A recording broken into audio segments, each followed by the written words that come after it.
അറബിക്കടലിൽ കപ്പൽ മുങ്ങിയ സംഭവം സംസ്ഥാന സവിശേഷ ദുരന്തമായി പ്രഖ്യാപിച്ചു. സാമൂഹിക, പാരിസ്ഥിതിക, സാമ്പത്തിക ആഘാതങ്ങൾ പരിഗണിച്ചാണ് സർക്കാരിന്റെ നടപടി. പ്രത്യേക സാഹചര്യത്തിൽ മത്സ്യത്തൊഴിലാളികൾക്ക് 1000 രൂപയും 6 കിലോ അരിയും സൗജന്യമായി നൽകുമെന്നും നഷ്ടപരിഹാരം ഈടാക്കി നടപടികളുമായി മുന്നോട്ടു പോകുമെന്നും മുഖ്യമന്ത്രി അറിയിച്ചു. നിലവിൽ 54 കണ്ടെയ്നറുകളാണ് ആലപ്പുഴ, കൊല്ലം, തിരുവനന്തപുരം ജില്ലകളിലെ തീരങ്ങളിൽ എത്തിയിട്ടുള്ളത്.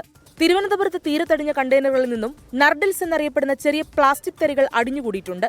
തീരത്തടിഞ്ഞ വസ്തുക്കൾ യുദ്ധകാലാടിസ്ഥാനത്തിൽ നീക്കം ചെയ്യുകയാണ്.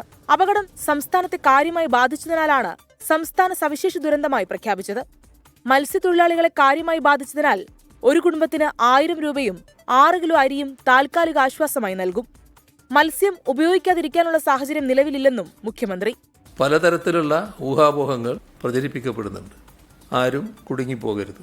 കൃത്യമായ മാർഗനിർദ്ദേശം ദുരന്ത നിവാരണ അതോറിറ്റി നൽകും. മുങ്ങിയ കപ്പലിന്റെയും ആഴത്തിൽ പതിഞ്ഞുകിടക്കുന്ന കണ്ടെയ്നറുകളുടെയും സ്ഥാനം കൃത്യമായി കണക്കാക്കാൻ സോണാർ സർവേ നടത്തും. കാൽഷ്യം കാർബൈഡ് അടങ്ങിയ കണ്ടെയ്നറുകൾക്ക് ഭാരം കൂടുതലുള്ളതിനാൽ അടിത്തട്ടിലേക്ക് പോയി അപകട സാധ്യത ഇല്ലാതായി. നഷ്ടപരിഹാര ക്ലെയിമുകളിൽ സർക്കാരിനെ സഹായിക്കാൻ ഡെപ്യൂട്ടി നോട്ടിക്കൽ അഡ്വൈസറായ ക്യാപ്റ്റൻ അനീഷ് ജോസഫിനെ നിയോഗിച്ചുവെന്നും മുഖ്യമന്ത്രി. നഷ്ടപരിഹാര ക്ലെയിമുകൾ ഫയൽ ചെയ്യേണ്ടതുണ്ട്. കേരള സർക്കാരിനെ സഹായിക്കാൻ നിയോഗിച്ചിരിക്കുന്നത് ഡെപ്യൂട്ടി നോട്ടിക്കൽ അഡ്വൈസറായ ക്യാപ്റ്റൻ അനീഷ് ജോസഫിനെയാണ്. മറ്റ് സംസ്ഥാന സർക്കാരുകളെ സഹായിച്ച പരിചയം ഇദ്ദേഹത്തിനുണ്ട്. നിലവിൽ തീരത്തടിഞ്ഞ കണ്ടെയ്നറുകളിൽ 20 എണ്ണം കസ്റ്റംസിന് കൈമാറി. ബാക്കിയുള്ളവ കൊല്ലത്തെത്തിച്ച് കൈമാറും. കപ്പലിന്റെ അവശിഷ്ടങ്ങളും അതിനടുത്തുള്ള കണ്ടെയ്നറുകളും നീക്കം ചെയ്യാൻ കാലവർഷത്തിന് ശേഷമേ കഴിയുകയുള്ളൂ. തമിഴ്നാട്ടിലെ കന്യാകുമാരി ജില്ലയിലും ഇന്ന് കണ്ടെയ്നറുകൾ അടിഞ്ഞിരുന്നു.